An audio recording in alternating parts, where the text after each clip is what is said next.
श्रीमद् सद्गुरु सरकार की, श्रीमद् युगल सरकार की।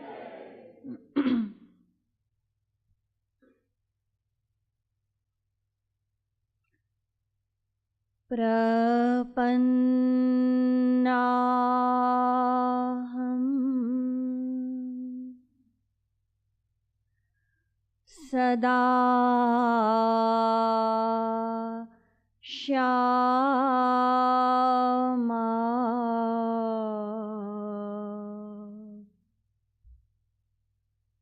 गुरु पादा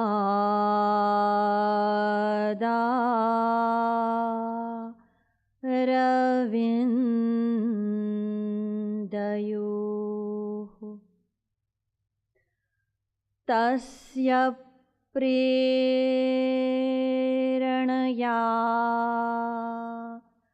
तस्य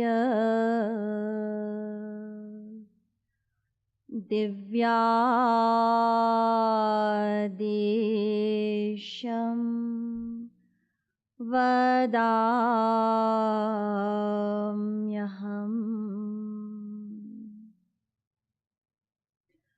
मन्नाथः श्रीजगन्नाथो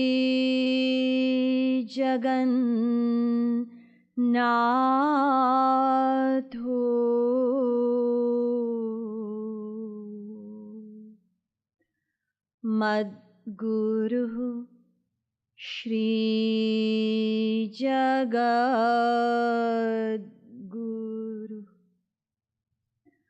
मदात्मा सर्वभूतात्मा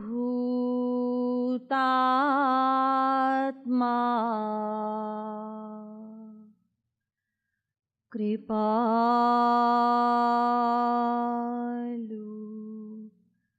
गुरवे नमः। पादाश्रितानां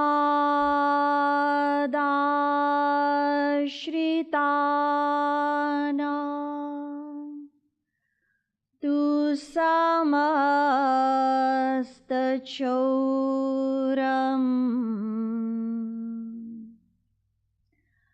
श्रीराधिकाया हृदयस्य चौरम् नीलाम्बुजश्यामलकान्तिचौरम् चौराग्रगण्यं पुरुषं नमामि।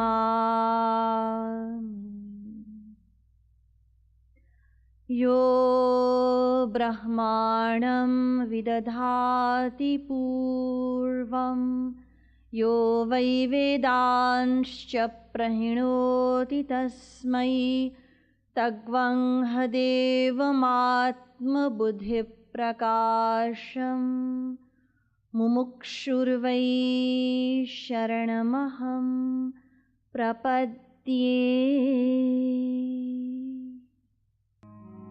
श्री राधे राधे गोविन्द राधे,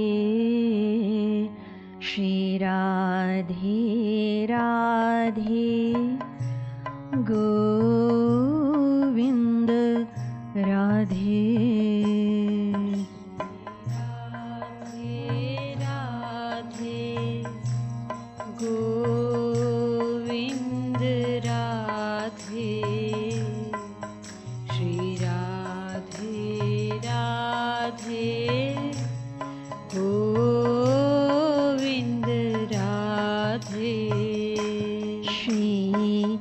राधे राधे गोविन्द राधे, श्री राधे राधे गोविंद राधे। श्री राधे राधे गोविंद राधे। श्री राधे राधे गोविंद राधे। श्री राधे राधे गोविंद राधे। श्री राधे राधे गोविंद राधे। श्री राधे राधे गोविंद राधे। श्री राधे राधे गोविंद राधे। श्री राधे राधे गोविंद राधे। श्री राधे राधे गोविंद राधे। श्री राधे राधे गोविंद राधे। श्री राधे राधे गोविंद राधे। श्री राधे राधे गोविंद राधे।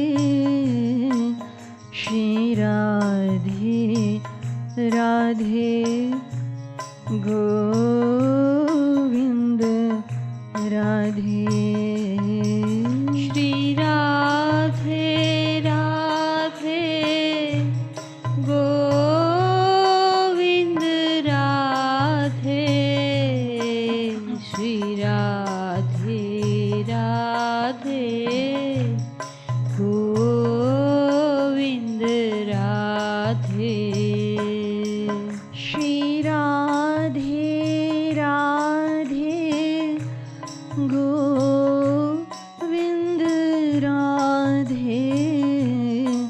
श्री राधे राधे गोविंद राधे। श्री राधे राधे गोविंद राधे। श्री राधे राधे गोविंद राधे। जीवन धन गोविंद राधे। न भूलो मन पल छिन आधे। जीवन धन गोविंद राधे।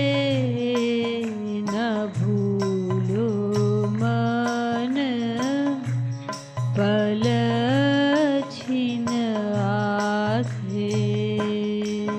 जीवन धन गोविंद राधे। न भूलो मन पल छिन आधे। जीवन धन गोविंद राधे। न भूलो मन पल छिन आधे। न भूलो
Radhe Shri Radhe Radhe Govind Radhe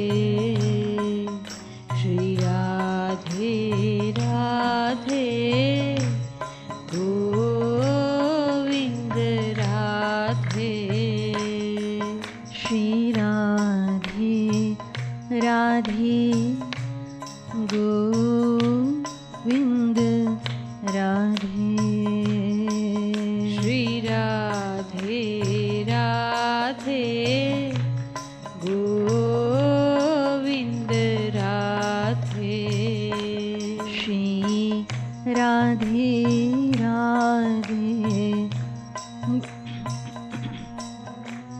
Radhe Shri Radhe Radhe Govind Radhe Shri Radhe Radhe Govind Radhe Shri Radhe Radhe Govind Radhe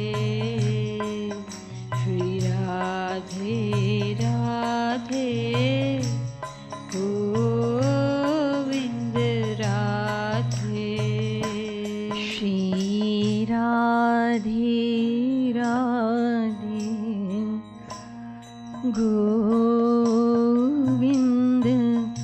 Radhe Shri Radhe Radhe Govind Radhe Shri Radhe Radhe Govind Radhe Shri Radhe Radhe Govind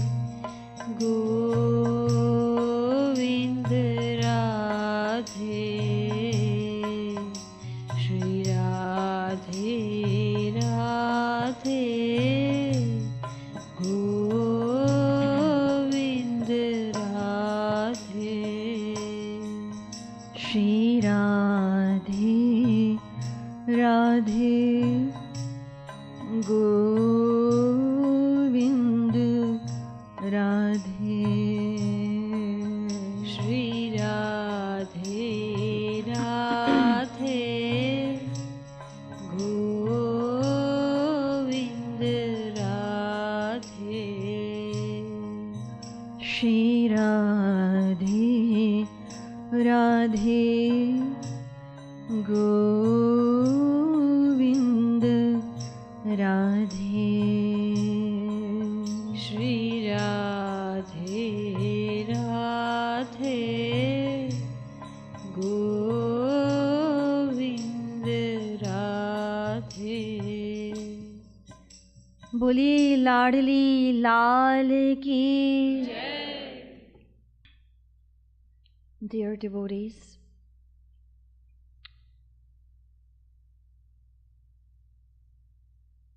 in explanation of the topic on Rup Dhyan, the loving remembrance of the divine form of God, of Sri Radha Krishna, it was explained to all of you that yena kena prakarena manah krishne niveshayet, that although there are many kinds of devotional practices, however, the goal is that we should offer our feelings of love and affinity and surrender at the lotus feet of Sri Radha Krishna.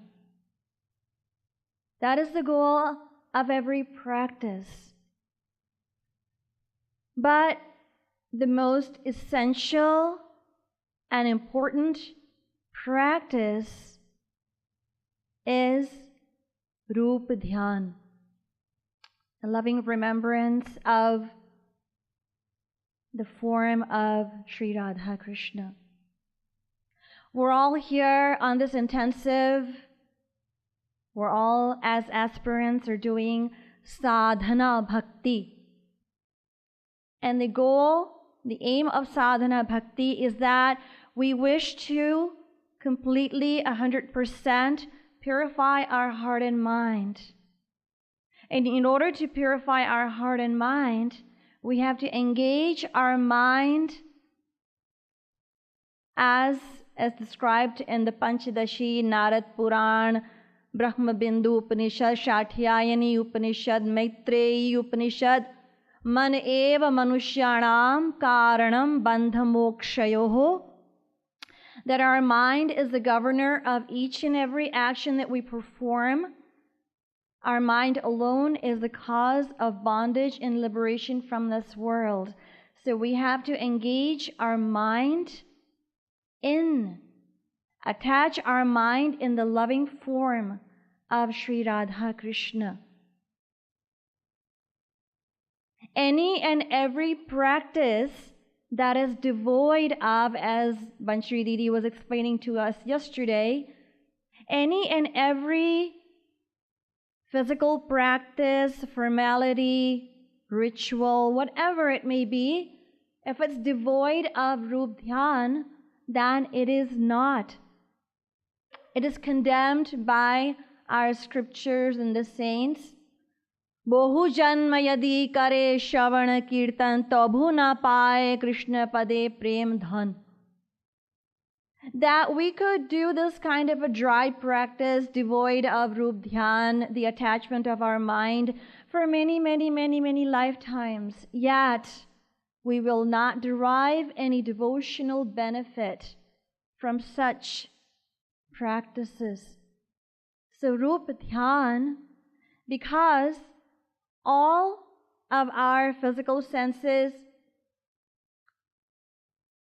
whether it's our eyes, we go to temples and have the darshan of God.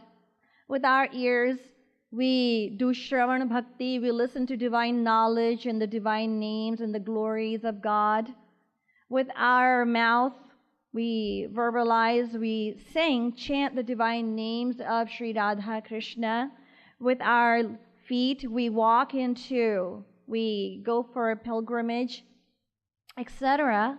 All of these are the worshipping formalities that are done by our physical senses. However, if we are not doing Roop Dhyan, then as and when we're doing that practice, we are having darshan in a temple, but our mind is outside the temple. It's just a formality. It's just a good action, a good deed. It bears no spiritual fruit whatsoever. So Rupa Dhyan is essential. This is what all of our scriptures declare, and they emphasize the importance of Rupa Dhyan. On the first day on this topic, I explained that although God is one, the easiest and the most pleasing and the most attractive form of God in which we can attach our mind, Sri Radha Krishna, are the fullest and the perfect manifestation of all divinity. So it's very easy for us to attach our mind in them. I also explained the rules and the conditions described in the Vedanta Sutra, Brahma Sutra, about the posture, time, place, etc. for meditation.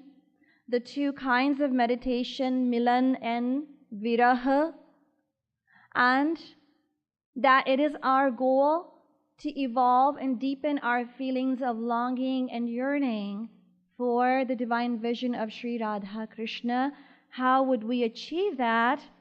So I described that in this age of Kali Yuga, the most effective and superior form of sadhana that will enable us to achieve that is kirtan bhakti, the chanting of the divine names and the leelas and the virtues and the attributes and the pastimes of Sri Radha Krishna. Although this age is an age of, it has many, many defilements. However, the divine name of Sri Radha Krishna is a great virtue that this age has. And I also answered a question that many people ask about the loud chanting of the divine name over mental repetition of the name. So yes, the loud chanting of the divine name of God has its own benefits, and I also explained those. My lecture ended with a question, and the question was that what is the reason that we do not experience delight upon the chanting of the divine name, upon hearing the divine name? So Sri Chaitanya Mahaprabhuji, he gives us an answer to this question, and he says, Naam namakari bahudha nij sarva shaktis tatrarpita niyamitah smaranena kalah etadrishi tava kripa bhagavan mamapi Durdaiva drishamihha janinanuragah ashtapadi. Sri Maharaji has translated this verse of Chaitanya Mahaprabhuji in the Radha Govind Geet. Naam mein hai sarva shakti Govind Radhe Durdaiv vash vishwas na bata de Durdaiv arth yah Govind Radhe Naam aparadh Naam phal ko nasade. That Chaitanya Mahaprabhuji, in the words of a devotee, is saying that, oh, my beloved Krishna, in your divine name you have imbued all your divine powers. And for the chanting of your divine name, you have not made any such rules that can't be followed. Your grace is incredible. It is great. But my ill luck, my misfortune is also so great that when I chant your divine name, that I don't experience any pleasure. So Durdaiva Arthayaha. Durdaiva, the word Durdaiva the meaning has been given by Sri Maharaji. And so Sri Maharaji says that in our uncountable past lifetimes, we not only have committed material sins and transgressions, but also spiritual sins and transgressions. And because of those, they obstruct the grace of God. We don't experience that joy, that thrill, and that charm. Another reason given is for not experiencing that charm and delight is our own pride. Our own pride and ego, it's the greatest impediment. It makes our heart hard like stone and prevents us from shedding tears of repentance, love, and longing for God. So what we need to do, if we want to bring God into our heart, we have to overcome our ego, our pride. As aspirants, that should be our innermost desire. Chaitanya Mahaprabhuji has declared 4 qualifications as compulsory prerequisites for the constant chanting of the divine name. And I know you've already heard this in previous lectures, but I would like to reiterate this divine message of Mahaprabhuji. In the Ashtapadi, Mahaprabhuji described, Trinadapi sunichena tarorapi sahishnuna amanina manadena kirtaniyah sada harihi. So the first qualification is that one should be humbler than a blade of grass. Humility is the foundation of all virtues. Tu to hai deen bandhu govind radhe trina se adhik mohi deen bana de. The second qualification is forbearance. One should be more forbearing and tolerant than a tree. A tree, when it's plundered or cut to pieces, it tolerates all our ingratitude. It extends help to us by giving us shadow, fruit, and flowers.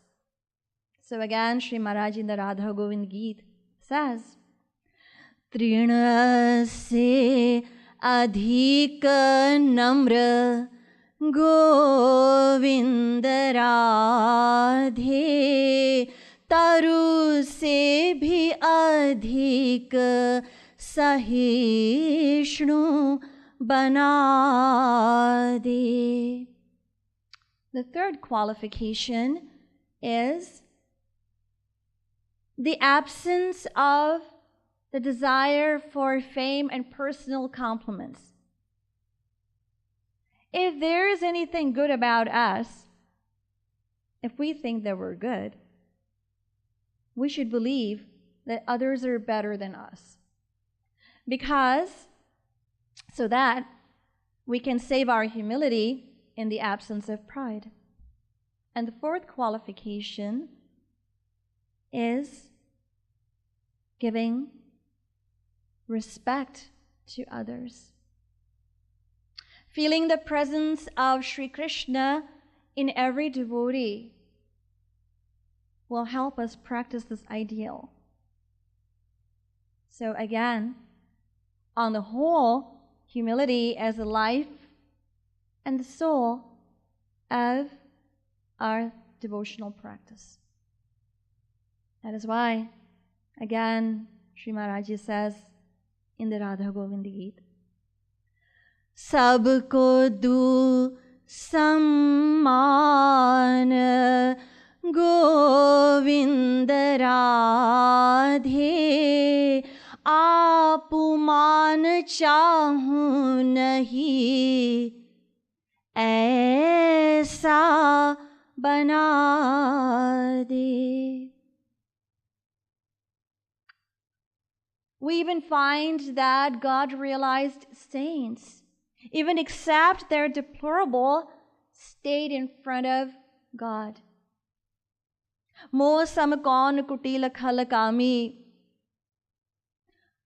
ho patak avatar aho hari. Prem Ras Madira. There's no doubt about the divinity and the perfection of saints. However, to set an example for us souls who are bound by this disease of ego, to set an example of humility and to reveal the teaching to us that it is only through humility that we can expect the divine grace of God. So the question is, how can we overcome our false ego? The answer is by understanding by having the understanding of our true self. All of our egoistic outbursts are due to the misidentification of our real self with our physical body.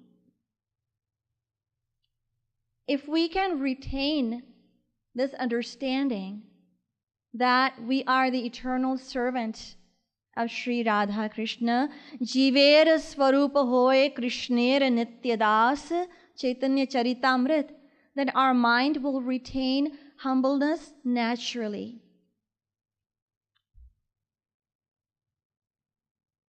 If we can try to feel grateful when someone rebukes us, criticizes us, hurts our feelings,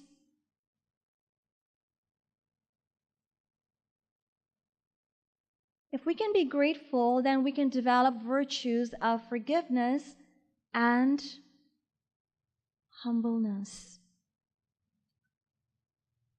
That is what we can do, is develop those virtues. Just like Sri Maharaji gives that example, that if a scorpion is crawling up someone's back, and if another person tells that person, hey, a scorpion is crawling up your back, so that person is not his enemy, he is his well-wisher. He means well.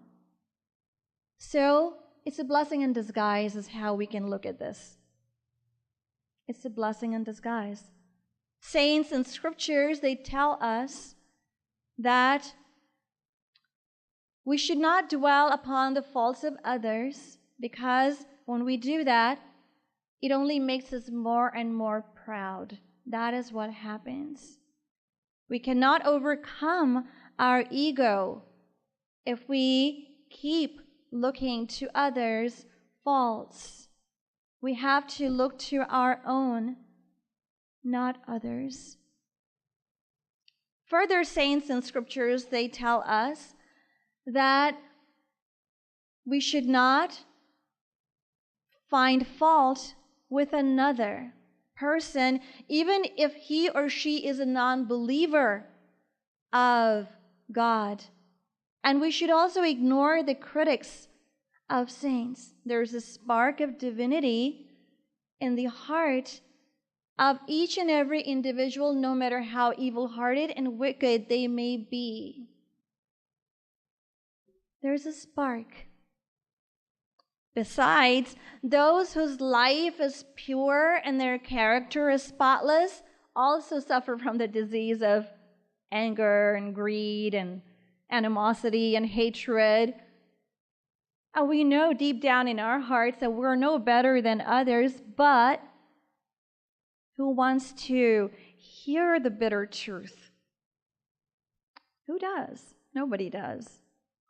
So they tell us that instead of dwelling and obsessing on others' faults, we should look to our own and rectify our own shortcomings and weaknesses, and not try to hide them by displaying a false superiority of ourselves. No. So as Sri Maharaji says, Mana me bure se bura Govinda Radhe. If we can accept that we are the most fallen, then we will develop humility. Some people deny this truth and they argue that such a statement is not correct, because we haven't committed any such sins in this lifetime. Others may have committed sins and transgressions in this life, but I have not. So I do not accept this about myself. But how can we forget that this is not our only lifetime? We have had uncountable past lifetimes, and in those uncountable past lifetimes, we have committed uncountable sins and transgressions that are stored in our mind as sanchit pap, our accumulated sins and transgressions are stored in the form of negativities in our mind. Therefore, we should not expect, or we should not think that we have not committed any sins and transgressions and we have led a virtuous life. No. That is not what we should think. And we should also bear in mind that it is not only a sinful deed, but even a sinful thought is considered a sin. Let us listen to the definition of sin described in the Bhagavatam. Mannimittam kritam papam mardhamaya cha kalpate mamanadritya dharmopi papam sthatmat prabhavatah. It is described in the Bhagavatam. Sri Krishna himself has described that only those devotional actions that are performed with the intention of pleasing God are free of sins and transgressions. All other actions they come under the category of sin. All other actions. So only those actions when we spend time in the loving remembrance of God, Sri Radha Krishna, are considered free of sins. And this has been described, as I said, by Sri Krishna himself. We can ourselves evaluate and assess our own standing as per this definition. Really and truly, we can reflect and think about deeply how much time we devote to material gratification and how much time do we devote to devotional gratification. So according to this definition, it is proven that we have all committed uncountable sins in our uncountable past lifetimes and also in this lifetime. So if we can sincerely and deeply reflect on this reality, then what will happen is that we will be overcome with feelings of humility. And the more humility we have, the more will be our yearning and longing for God. More will be our yearning and longing for God. People say tears of love, when we feel humble, will come more naturally.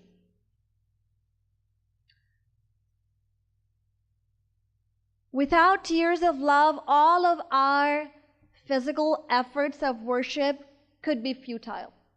And although this statement may seem very shocking and unreasonable, but it is so.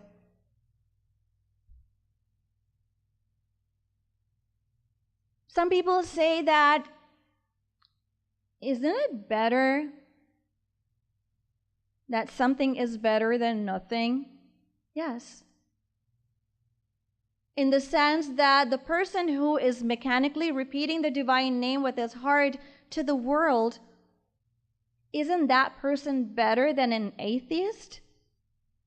Of course. As Sri Maharaji says, गधा गधा कहने से राम राम कहना अच्छा है. Yes, it is better to do something. Something is better than nothing for sure. That is definitely. A person that is mechanically repeating the divine name is definitely better than a non-believer of God who is wasting his time in idle gossip, for sure. However, from the point of view of devotion and heart purification, we will receive no benefit. That is why Chaitanya Mahaprabhu Ji, as I already described, said, Bohu janma kare yadi shravana kirtan tobhu na paye Krishna pade prem dhan. That tears of love and longing are most crucial. They are the key to the grace of Sri Radha Krishna. They also help to sprout the seed of divine love that is dormant in our heart.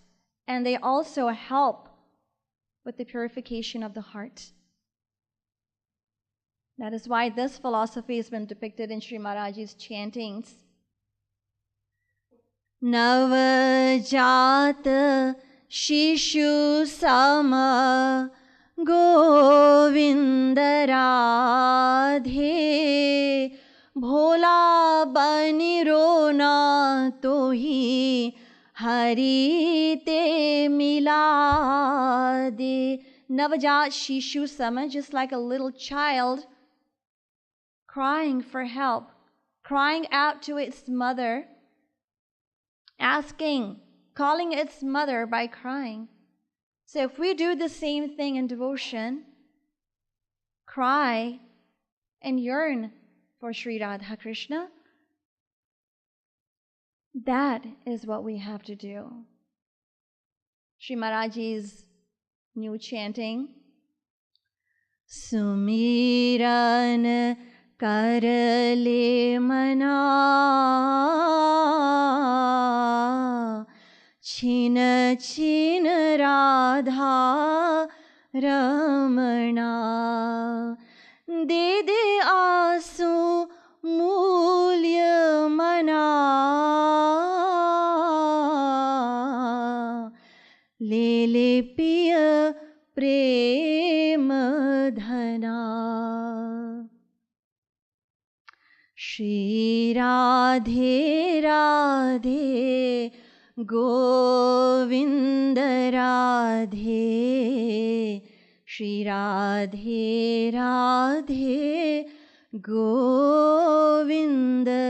Radhe Pukaro roke Govinda Radhe Bhajat ai hai gal bahiya de. If we simply cry and yearn for their divine vision, then they will come running to us with their arm around each other. Sri Radha Krishna. It is described in the Bhagavatam. Yathagnina hema balam jahati tbhatam punah swam bhajate charupam atma cha karmanu shayam vidhuya madbhakti yogena bhajatyatho mam. Sri Krishna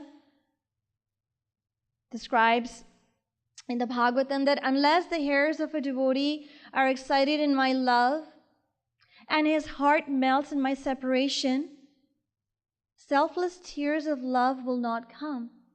And if selfless tears of love do not come, then how will the heart of my devotee become purified? Just like an impure piece of gold, when it's put into the closest proximity with a very powerful fire, then that piece of gold, it adopts the properties, the qualities of the fire. Foreign elements leave, the impurity leaves, that piece of gold, and it becomes pure. So in the same way, when the flame of devotional love will arise in the heart of my devotee in the form of yearning and longing, then that is the medicine. That is what burns up the sins and the impurities, get washed away, and the heart becomes purified. Again, it is described in the Bhagavatam, Yatha yathatma parimrijyate sau matpunya gatha shravanabhidhanaihi tatha tatha pashyati vastu sukshmam chakshur yathaivanjana samprayuktam. Just like when a blind person applies an infallible medicine to his eyes, then he gradually begins to get his vision and the grandeur of color and beauty, and he begins to experience that. So in the same way, when my devotee, upon listening to my divine name and my divine leelas, then his heart begins to get purified, and he begins to get glimpses of the sweetness of my love. However, if tears of love do not come when we're doing our sadhana, this example that I'm just about to share was shared almost 2 weeks ago on the first day of this intensive. But I'm going to share it again because it's part of my speech. Chaitanya Mahaprabhuji, it was his agya, instructions, that to all of his satsangis, all of his devotees in the satsang, to shed tears of love and longing while doing sadhana, while doing chanting. So there is a devotee in his satsang, in the satsang of Mahaprabhuji, who no matter how much he tried, he could not get tears. But because the instructions of Mahaprabhuji were very important to him, and he did not want to displease Mahaprabhuji, so he figured that I have to somehow, whatever it takes, I have to bring tears to my eyes. So he took a piece of cloth, and in that he put mirchi powder, chili powder. He made a little potli, a little bundle, and he said in satsang, and during the satsang, he would touch that to his eyes. So when his eyes burned, then he got tears started coming.